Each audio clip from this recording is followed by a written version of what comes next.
Graça e paz aos queridos irmãos, que o Senhor esteja tratando com muita eficiência, como sempre, né? O espírito de cada irmão, eu tenho certeza que sim, né? Mas é um desejo que a gente tem sempre, né? De poder tá exaltando, né? Os irmãos aqui que estão na graça maravilhosa do Senhor Jesus. Então, eu estava hoje ouvindo uma preleção, até daquele nosso irmão Cristiano França, da Graça, né? Do Ministério da Graça, né? Ministério Internacional da Graça. E eu estava ouvindo ali, e aquilo começou a emular o meu espírito, né? Começou a emular o meu espírito. E aí eu vim numa passagem interessante que tem em Lucas, né? No Sermão do Monte, Lucas 6, né? Que fala ali do Sermão do Monte, né? E diz ali acerca dos bem-aventurados, né? Muito interessante isso, porque as pessoas não sabem verdadeiramente o que tange cada ponto daquele do bem-aventurado, né? As escolinhas bíblicas falam um monte de coisas, mas, na verdade, elas falam coisas da carne. Elas pegam aquilo ali e traduzem ao pé da letra para as coisas da carne, né? O que é um manso segundo o entendimento da carne, tá certo? Manso é um cara... Moisés era chamado de muito manso, mas ele era brabo. Pois é, não tem nada a ver, né? Uma coisa não tem nada a ver com outra. As atitudes carnais do homem não descrevem as suas atitudes espirituais. Eu, por exemplo, era um cara muito brabo no tempo da carne. No entanto, no espírito, eu sou manso, porque eu entrei no espírito da verdade. Então, eu sou um cara manso, né? Então, e por aí vão outros atributos. Então, eu queria pegar cada atributo daqueles e tratar com os irmãos, porque diz assim que Jesus subiu, que estava lá naquele monte. Veja, Jesus andava no monte, mas você não tem que andar, cara. Entendeu? Se você anda no monte, sobe no monte para fazer não sei o quê, você está cometendo heresia. Mas o meu pastor vai no monte para levar o pedido para ficar mais perto de Deus. Heresia, querido, heresia pura. Não tem que subir monte. Em qualquer lugar que você esteja, você fala com Deus. Porque é um Deus espiritual, não é um Deus carnal. Você precisa subir em monte, Jesus? Vai ficar mais perto dele? Quem te disse? Você está sujeito a quebrar uma perna, né? Se machucar, rolar no chão, ser assaltado, um monte de coisa, gente. Para que você vai lá se expor? Entendeu? Para fazer a sua parte, fazer um sacrifício. Tudo que você faz de subir o monte é trapo de imundice. Amigo, tudo que o homem fizer na terra, na carne, é trapo de imundície, a não ser obedecer. Eu falei isso no último áudio nosso, áudio-vídeo, né? Que a gente faz tipo áudio-vídeo para poder publicar no YouTube, né? Senão os irmãos não vão ver. Aqueles irmãos realmente interessados, porque nós falamos para os irmãos que estão interessados. Se o irmão não está interessado, ele muda de canal, entendeu? É simples, não estou mandando os irmãos mudarem, não. Eu fico muito feliz que os irmãos ouçam aquilo que a gente tem que dizer, aquilo que o Espírito diz à igreja, né? A gente fica muito feliz. E conclamamos aos irmãos a participarem, a crescerem na graça e no conhecimento. Mas a gente faz a coisa para os espirituais, para as ovelhas da tribo de Israel de Deus, não é da Israel terrena, percebe? Da Israel de Deus. E quem é Israel de Deus? Israel de Deus é uma tribo de eleitos chamados, né, antes da fundação do mundo. Esses são. Então, para esses... Jesus falava dos tempos imemoriais, lá atrás, há 2000 anos atrás. Bem-aventurado os pobres em espírito. Foram muitas traduções que acochambraram para pobre de espírito. Não é assim. É pobre em espírito. O que significa ser pobre em espírito? Porque quando você é fraco, você é forte. Quando você é pobre, você é rico. Por quê? Porque você é dependente de Deus. Então ele está falando aí de uma situação dependência de Deus, porque ele diz, pois é deles o reino dos céus. Então o reino dos céus é daqueles que são dependentes de Deus, são dependentes do Senhor, que seguem a quem? o caminho. Quem é o caminho? O caminho é Cristo. Percebeu? Então, o bem-aventurado, os pobres em espírito, está se referindo àquela pessoa que é pobre, mas ele sabe que o seu pai, né, que está no céu do entendimento, no céu não é, já disse mais uma vez, não é lá em cima é a abóboda celeste, é o firmamento, ali é um local que separa as águas de cima das águas de baixo, foi ali que o Senhor botou o separador, tá certo? Então ali, aquele azulado é porque acima dali existe um azul, e as águas são azuis, tá certo? Então é isso, esse é o entendimento da graça, né, sem fermento da política, né, que mente para nós, e da religião, que também muitas vezes mente para nós, né? Bem-aventurados os que choram, porque serão consolados. Amados, a vida com Cristo não é uma vida de choro, de tristeza, não, de modo algum. Ela tem que ser uma vida de alegria. Mas na vida diz, na vida tereis aflições. Então, nesse momento que a gente tem uma aflição, a gente chora. E a gente não chora só por causa da nossa aflição específica, não. Muitas das vezes a gente chora pela aflição dos nossos semelhantes, dos nossos irmãos, dos nossos queridos, dos nossos parentes, dos nossos amigos e até de pessoas estranhas. Você vê uma pessoa passando por uma situação na rua, você não vai fazer nada para acudir aquela pessoa? Amado, se você é de Cristo, você vai ter um impulso irresistível para você ir lá colaborar com aquela pessoa. Se você é de Cristo, você vai ajudar. Não tem condição. Você vai ser movido pelo Espírito a ir lá ajudar. Percebe? Mas é o Espírito que te move. Não vá por sua conta. Porque eu sou bonzinho, então eu vou lá ajudar. Não. Só vá se dentro de você houver um impulso irresistível. Porque aí você está obedecendo ao chamado de Deus. Esse é o chamado. A gente é chamado para muitas coisas pelo Senhor, no sentido da obediência àqueles princípios de amar ao próximo como a si mesmo. Quando Deus te impulsiona, vai e faz. E você será recompensado. Porque Deus nunca deixa você sem recompensa. Porque Ele é galardoador dos seus filhos. Ele ama os seus filhos. Mas Ele exige a obediência. Esse é o princípio da ordem. É o primeiro princípio. O reino de Deus é composto de um tripé de princípios muito fortes. O primeiro é o princípio da ordem. Que toda ordem emana do Senhor. E só por Ele é exercido. E com mão de ferro. E todo joelho se dobra à ordem dele. De um jeito ou de outro, amado. Não tem força maior do que a força de Deus. Depois é o amor, porque todo relacionamento no reino é um relacionamento de amor e de justiça. Então, sem justiça não tem amor, e sem amor não tem justiça. São coisas complementares, porque eu não posso amar sem ser justo com o meu irmão e sem ser justo com o Criador. Existe aí uma balança que pende para os dois lados, né? A cruz não tem a parte de cima, né? E não tem a vertical e a horizontal da cruz. A vertical é o relacionamento que nós temos com Deus. E a horizontal é o relacionamento que nós temos com os nossos irmãos. Eu pregava assim no tempo em que eu ensinava nas escolinhas bíblicas das igrejas evangélicas. Mas eu continuo usando o mesmo entendimento, que é um entendimento que é correto. Se ele é correto, devemos mantê-lo e aproveitar o melhor. Então, o nosso relacionamento com Deus é e é um relacionamento de amor. Então nós precisamos nos relacionar com Deus. Nós temos que parar e conversar com o Senhor. Não é chegar e ficar pedindo, feito um mendigo espiritual, que tudo pede ao seu pai. Você não é mendigo, rapaz. Para de ficar botando a mão para Deus e pedindo esmola do Senhor. Ele não é um esmolador, não, gente. Para de ficar tudo pede a Ele.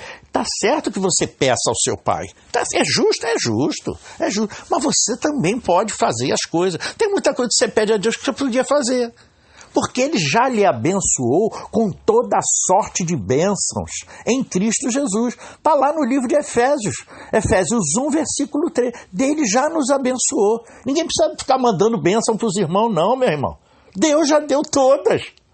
Para que você precisa da bênção do seu irmão ou dele chegar e dizer que está mandando Deus te dar? Deus te abençoe. Ele manda em Deus? Não. Então por que você está dando bênção ao outro? Você é o Deus desse século? Você é o diabo que é o Deus desse século? Não. Então para com essa história de abençoar os outros, irmão. Acorda. Hein? Que coisa triste.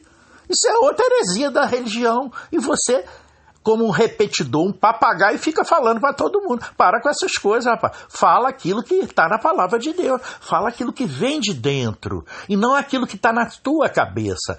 Tem que sentir aquilo que vem de dentro, da emoção do Espírito. O Espírito move uma coisa de dentro de você. Aprenda isso, né? Então, bem-aventurados os que choram, porque eles serão consolados. Então, nenhum choro haverá, porque a morte foi tragada. A morte e o inferno foram tragadas na cruz. Compreenda isso, amado. Ele reconciliou consigo o mundo. Ele era o Cordeiro de Deus que veio tirar o pecado do mundo e tirou. Ele tirou o pecado e tirou o pecador desse mundo. Ele levou o pecador para o céu, meu filho. Ele levou todo mundo para o céu. E todas as pessoas, né, que chegam em Cristo são levadas para o céu do entendimento. Ele não deixa os seus escolhidos para trás. Ele não deixa as ovelhas para trás. Ele larga as 99, né, na pradaria, não é no aprisco. Olha bem o que eu estou dizendo, porque eles ficam lá adulterando, lendo errado a palavra para te confundir. Cuidado com o religioso. Ele te confunde. Ele não deixou 99 no aprisco para ir buscar você, não. Ele deixou as 99 livres na pradaria. Por que ele deixou livre? Porque ele não precisa guardar ninguém em apriscos. As ovelhas do bom pastor ouvem a sua voz e o seguem. Ela não precisa estar guardada não, querido. Se Deus não guardar a casa, em vão vigia a sentinela. Porque se a sentinela for Deus, você vai bem. Mas se a sua sentinela for você, seguindo o seu arbítrio, a sua vontade, querido, você vai sossobrar. Você vai naufragar. O seu barco vai afundar. Eu não tenho dúvida, a sua casa vai ser partida ao meio. Agora, se você estiver em Cristo, a sua casa será maravilhosa, porque ela está nas mãos daquele que verdadeiramente é a melhor sentinela, é Cristo. Tá certo? Então, bem-aventurados que choram, porque serão consolados. 5. Diz assim: bem-aventurados os humildes, porque herdarão a terra. Quem são os humildes? Aí começa aquela história de humildade. A pessoa, porque eu sou humilde. Não, você é pobre. Pobre, às vezes até miserável na situação financeira. Mas humilde você não é. Você é soberbo feito um cão, entendeu? As pessoas, via de regra, eu também já fui assim, todos nós fomos assim. Se a gente bobear, continua, entendeu? A soberba da vida, ela solapa o gênero humano. O gênero humano está sempre sendo solapado pela soberba. Por quê? Porque o pecado do homem foi querer ser Deus. Então, Deus, na concepção dessas coisas, quem são as pessoas que você vê que falam como deuses? Os grandes políticos, os grandes religiosos, eles são os deuses desse século. Esse é Satanás. Queria conhecer Satanás? É o Deus desse século. Falam com arrogância, com empáfia, com altivez. Então, esses são o oposto do humilde. Entendeu? Esses são os soberbos. Humilde é aquele que ouve a voz do bom pastor e o segue. Esse é humilde. Está falando para esses. Essa é a humildade falada aqui na Escritura. Percebe? Humilde é esse. Então ele diz, os humildes herdarão a terra. Ou seja, uma terra reformada. Reformada por quem? Por Deus, que Deus ia fazer uma mirabolância? Não, meu filho, acorda. A mudança da mentalidade do homem faz mudar tudo ao seu redor. Faz mudar o seu estado mental. Quando você muda o seu estado mental, muda todas as suas atitudes. Agora você imagine bem, pense agora, um bando de pessoas todas iguais a Cristo, seguindo o caminho, a verdade e a vida. Isso aqui não vai ser o paraíso? É isso que ele está falando aqui, amado. É disso. Quando mudar a mentalidade, muda as atitudes, muda toda essa egrégora, muda toda esse ambiente, esse environment, né? Esse ambiente que nos cerca. Isso é um céu. Onde está Cristo, está o céu, tá certo? O céu acompanha Cristo. Então, se você age, você é um homem segundo o coração de Deus, você é um Cristo. Então, aonde você vai, o céu vai junto. Aí as pessoas começam a sentir cheiros maravilhosos, a sentir... Puxa, outro dia eu estava com meu pai no hospital e eu fiquei assim, feliz, né? Porque ele disse... Puxa, eu fui ali no corredor, quando voltei estou sentindo um cheiro, um aroma agradável. Eu quase falei para ele, é o aroma de Cristo, papai. Aí ele... Mas eu não quis falar isso, entendeu? Porque nós não devemos nos exaltar. Nós não devemos falar essas coisas. Nós devemos deixar as pessoas observarem isso. Aí eu fiquei calado esperando ele continuar falando. E ele continuou falando. Aí ele falou, pois é, eu não sei. Aí algumas pessoas falaram assim, vai ver que esse teu velho, teu pai, papai botou 3 stents no coração agora, recentemente. Ele, esse velho vai morrer agora, então já está sentindo o cheiro da morte, entendeu? É o que o ser humano avalia e julga conforme os seus pensamentos. Como ele é velho, acha que o cara vai morrer e que ele já estava sentindo o cheiro das rosas, do caixão ali, entendeu? Como é que as pessoas são, né? Você vê como é que é. Elas avaliam tudo segundo os seus parâmetros, mas não segundo os parâmetros de Cristo. Tá certo? Então ele estava sentindo, na verdade, o bom perfume de Cristo. Aquilo ali é um ambiente, aquilo ali é um environment. Estava eu, que sou de Cristo, estava minha mulher, que é de Cristo, e estava o nosso filho que vive nesse ambiente.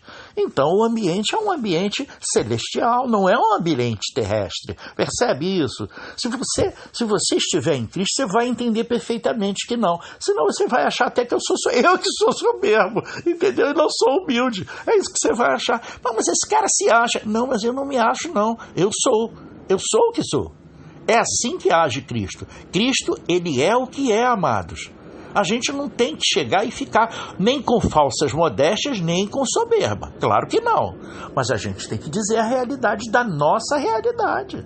E essa é a nossa realidade. Percebe? Então, os humildes herdarão a terra. Quem é humilde? Humilde é aquele que ouve a voz do bom pastor e se curva a ela, ou seja, obedece a ela.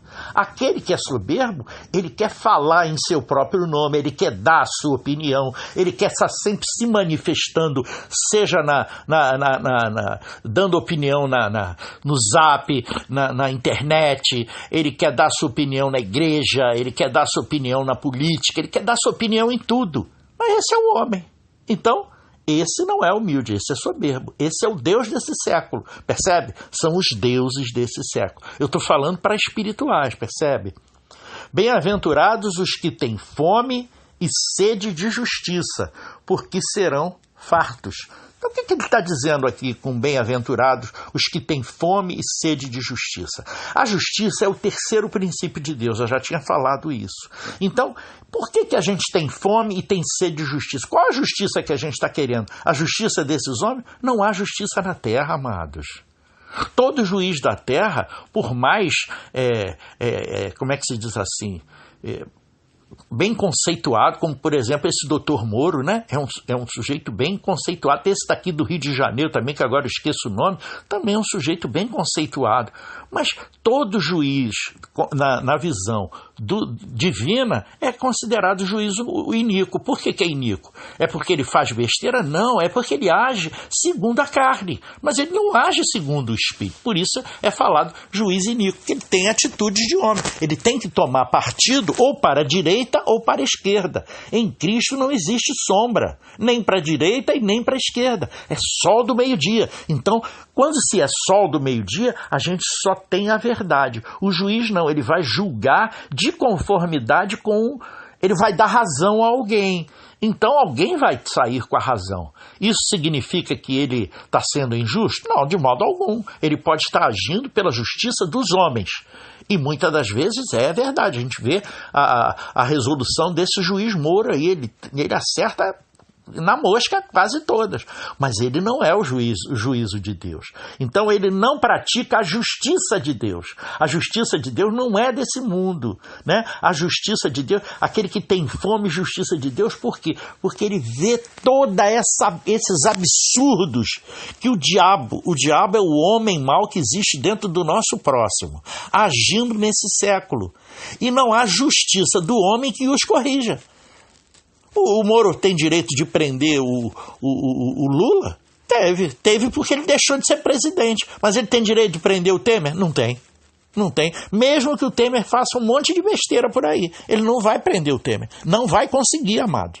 Porque o Temer é protegido por uma série de coisas que não deviam proteger ele. Ele devia ser um cidadão comum, que está lá exercendo um cargo público, porque você, que é o patrão dele, botou ele lá.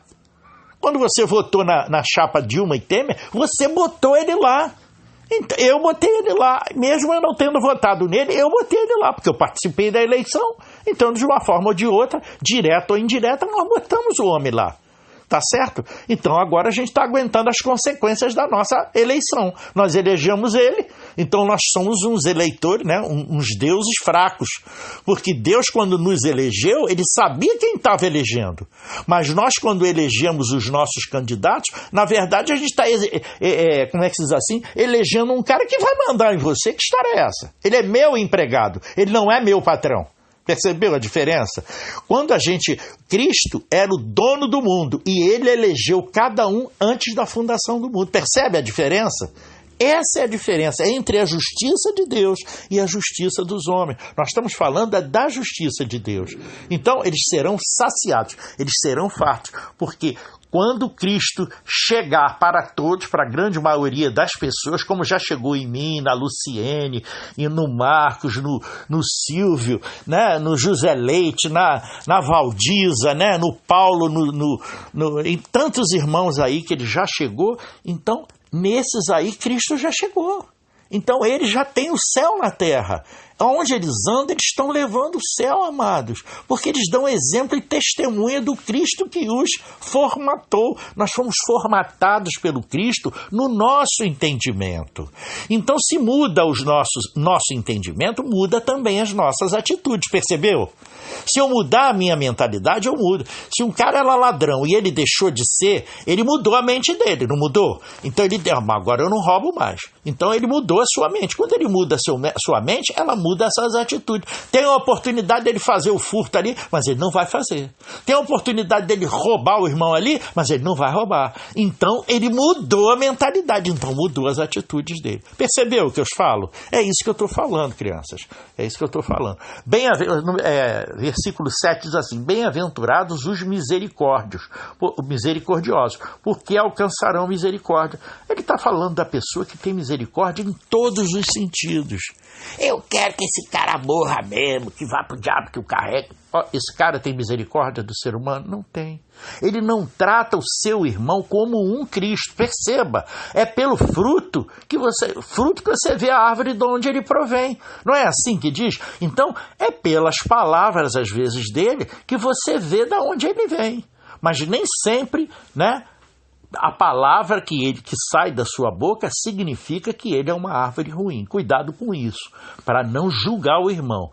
Julgar é não externar a sua opinião. Quando você externa a sua opinião, você está julgando. Quando você julga ele na mente, você está avaliando tudo para reter aquilo que é bom. Percebeu a diferença? Eu quero que os irmãos entendam isso. Julgamento, quando eu falo eu e você acerca de uma pessoa, nós estamos avaliando, nós não estamos julgando.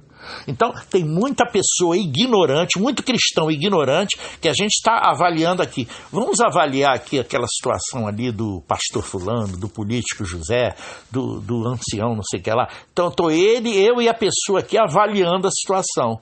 Ah, irmão, mas não julga não. Olha o ignorante falando. Ele é um ignorante falando, porque a gente não está julgando. Nós estamos avaliando, nós dois avaliando aquela situação, eu e ele só. Não estamos externando opinião para lá, para cá, para lá. Não estamos divulgando isso na internet.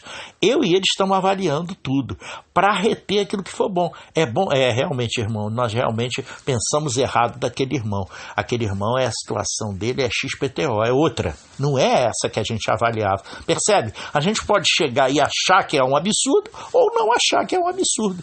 E rever a nossa posição. É para isso que a gente avalia tudo. Porque se for bom, nós guardamos. Se não for, a gente descarta. É assim que funciona. Então a gente não tem que ficar externando a nossa opinião, porque quando a gente externa, é julgamento. Mas a gente, aos pares, a gente pode avaliar as situações. Cristo não mandava irmos de 2 em 2? Então, está falando de quê? Às vezes um casal, um homem e uma mulher, mas os dois serão um só. Existe esse entendimento, mas todos são um só. Quando existe eu e Marcos na sala, na mesa do Cordeiro, nós somos um. Por que nós somos um? Nós somos um casal? Claro que não. São 2 homens, mas a gente está avaliando uma determinada situação ali. Então nós somos um. Nós somos um em Cristo. Percebeu? É isso que a gente fala. Então os misericordiosos alcançarão misericórdia. Por quê? Porque ele está buscando a misericórdia do ser humano. Então você não fica fazendo avaliações incorretas. Esse é o misericordioso, aquele que tem pena da degradação humana. Você sabe que nem todos são eleitos, mas você vê aquele que não é eleito, você já percebeu que ele não é.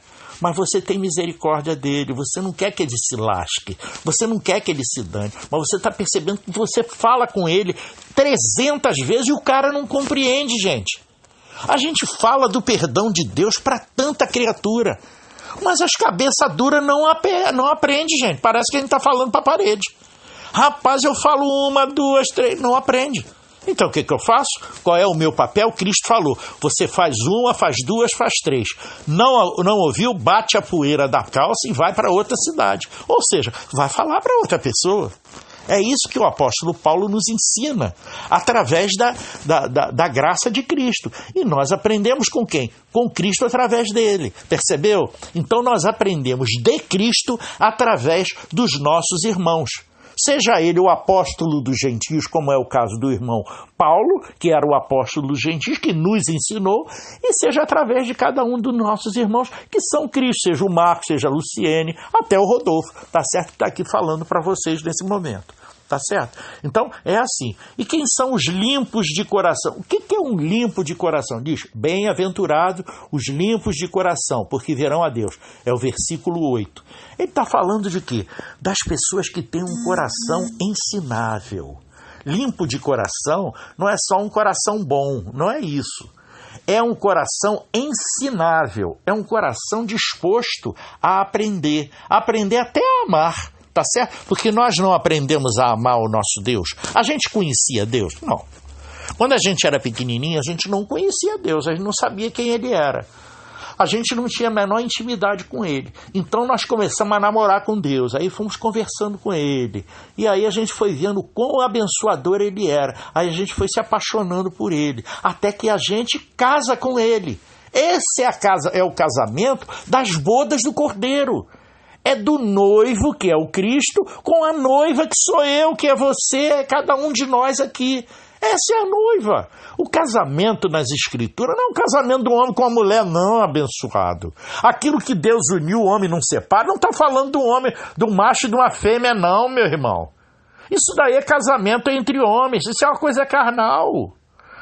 A única coisa que a pessoa tem que levar aquilo ali para o entendimento é que os espirituais, quando eles se casam, se aproximam, eles entendem que o casamento é para sempre, mas nem sempre é para sempre. Entenda, nem sempre é para sempre.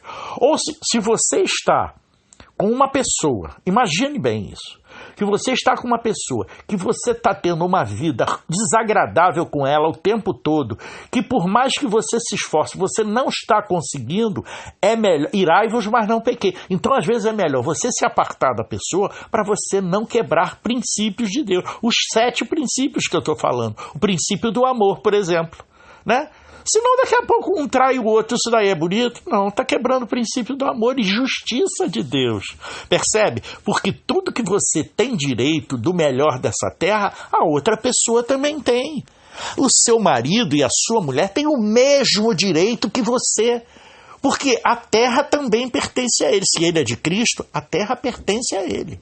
A terra é de Cristo. Então, se você está em Cristo, você é herdeiro da terra. Esse é o 7º princípio. Os co-herdeiros de Cristo são os donos da terra. Tá certo? Então, ele diz, bem-aventurados os limpos de coração. Então, você tem que ser limpo de coração para você poder ver a Deus. Porque você vê a Deus através do Cristo. Você vê a Deus através do Cristo. Cristo está em você, mas Deus está em Cristo. Então, quando você vê Cristo, você viu a Deus. Percebeu? Esse é o limpo de coração. Tem um coração ensinável para aprender as coisas com o Senhor Jesus, porque Ele é o caminho e é a verdade para a vida eterna. Ele vai te formatar, percebe? Ele vai formatar a sua mente para você ter a mente de Cristo. Essa é a metanoia do novo nascido de Cristo, percebe? Bem-aventurados os pacificadores, porque serão chamados filhos de Deus.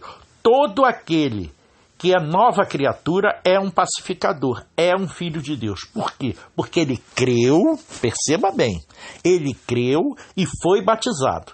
O que significa crer e ser batizado? Significa que você morreu a morte de cruz com Cristo e nasceu já ressurreto. Então você já está morto e ressuscitado. Percebe? Aquele que é morto morreu para o pecado, não tem mais condenação. Então você está livre do pecado, você é santo. A partir desse momento, você tem Espírito Santo. O seu espírito passou a ser santo. A sua mente mudou. Você passou a seguir a palavra de Deus, que é a verdade que está dentro de você.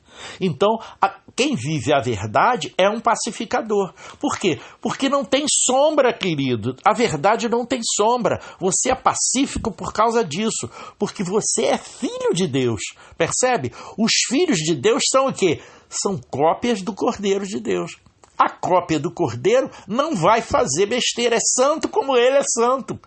Você é santo como o teu Deus que está no céu é santo. Céu do quê? Do entendimento. Então ele está falando da mentalidade. Se você tem a mente de Deus, é porque você tem a mente de Cristo. Percebeu? Então essa pessoa é um pacificador. Porque pacificador não é aquele que vai chegar e vai ser ali da turma do deixa disso. Não tem nada a ver, percebe? Claro que você também, se você vê duas pessoas se degladiando, você, sem tomar partido, você deve apartá-las.